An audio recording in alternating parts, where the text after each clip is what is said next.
যেখানে এই ধরনের ঘটনা ঘটছে সেখানে অবশ্যই শিক্ষক শিক্ষিকা যারা যোগ্য হয়ে আজকে রাস্তায় বসে রয়েছেন, গা বাঁচাচ্ছে এসএসসি, আর শিক্ষামন্ত্রী বলছেন কি ধৈর্য রাখুন, আপনাদের ব্যবস্থা করা হবে। আর কত ধৈর্য তারা রাখবে সবচেয়ে বড় প্রশ্ন। ঠিক এই জায়গা থেকে একবার সন্তুর কাছে যাব। সন্তু, একদিকে চাকরি হারা শিক্ষক শিক্ষিকারা যারা রাস্তায় বসে রয়েছেন, পড়াশোনা করে চাকরি হারাতে হয়েছে, অন্যদিকে মুর্শিদাবাদ সেখানে জ্বলছে অশান্ত পরিবেশ, তোমার কাছে কি খবর রয়েছে?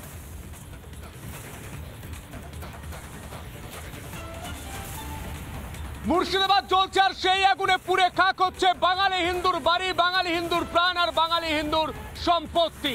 এই মুর্শিদাবাদ জ্বালানোর পেছনে পূর্ব পরিকল্পনা এবং উদ্দেশ্য রয়েছে। কে বলছেন? বিজেপির রাজ্যসভার সাংসদ স্বপন দাশগুপ্ত বলছেন। তিনি বলছেন চিকেন স্নেক অত্যন্ত গুরুত্বপূর্ণ জায়গা, তাই মুর্শিদাবাদ থেকে বাঙালি হিন্দুদের তাড়ানোর একটা বিরাট বড় পরিকল্পনা। তাই মুখ্যমন্ত্রী মমতা বন্দ্যোপাধ্যায় চুপ করে বসে আছেন। এই বড় পরিকল্পনা সবাই কি জানে? কি তথ্য উঠে আসছে দেখব। বড় মিছিল না হলে রায়াট যেটা হয়ে গেল এবং হিন্দুদের তাড়ানোর যে পরিকল্পনাটা হলো, এটা চিকেন স্নেকের দিকে হলো। মুর্শিদাবাদের হিন্দুদের ভিটেহারা করার ষড়যন্ত্র কোনো বিচ্ছিন্ন ঘটনা নয়, পেছনে কাজ করছে গোটা নীল নকশা। রিপাবলিক বাংলার মুখোমুখি হয়ে এমনই বিস্ফোরক দাবি করলেন স্বপন দাশগুপ্ত। কিন্তু বড় মিছিল না হলে রায়াট যেটা হয়ে গেল এবং হিন্দুদের তাড়ানোর যে পরিকল্পনাটা হলো, এটা চিকেন স্নেকের দিকে হলো, মুর্শিদাবাদের চিকেন শামশেরগঞ্জের দিকে।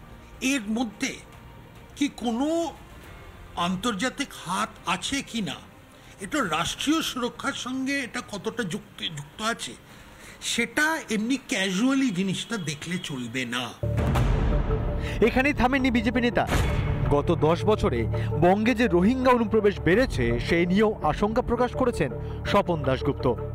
ইসলামিক উগ্রপন্থী সংস্থা আজকে পশ্চিমবঙ্গে একদম ওদের ইনফ্লুয়েন্সটা অনেক বেড়ে গেছে, আর তারা অনেক জায়গায় এখন ঘাঁটি করে বসেছে। গত 10 বছর ধরে আস্তে আস্তে এক ধরনের রোহিঙ্গা ইনফ্লাক্স পশ্চিমবঙ্গে আসছে। তাদের মধ্যে এই উগ্রপন্থী প্রভাব অনেক প্রকলিত। কিন্তু এত কিছুর পরেও বাংলার মুখ্যমন্ত্রীর বেজায় আপত্তি সিএএ থেকে। অনেকের মধ্যে প্রশ্ন আছে, এনআরসি হবে কিনা, সিএএ হবে কিনা, আবার ইউনিফর্ম সিভিল কোড নিয়ে আসছে, আমরা মানব না, গায়ের জোরে মানব না, গায়ের জোরে মানব না। একই পথের পথিক রাজ্যের আরো এক অত্যন্ত গুরুত্বপূর্ণ মন্ত্রীও।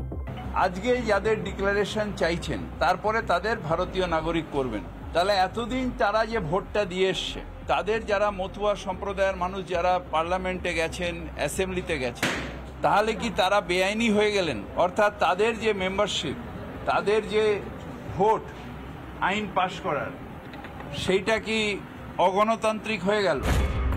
এখন মুসলিম সংখ্যাগরিষ্ঠ রাজ্য শুধু জম্মু কাশ্মীর নয়, তালিকায় রয়েছে অসম। একসময় জম্মু থেকে তাড়ানো হয়েছিল সংখ্যালঘু হিন্দু পণ্ডিতদের।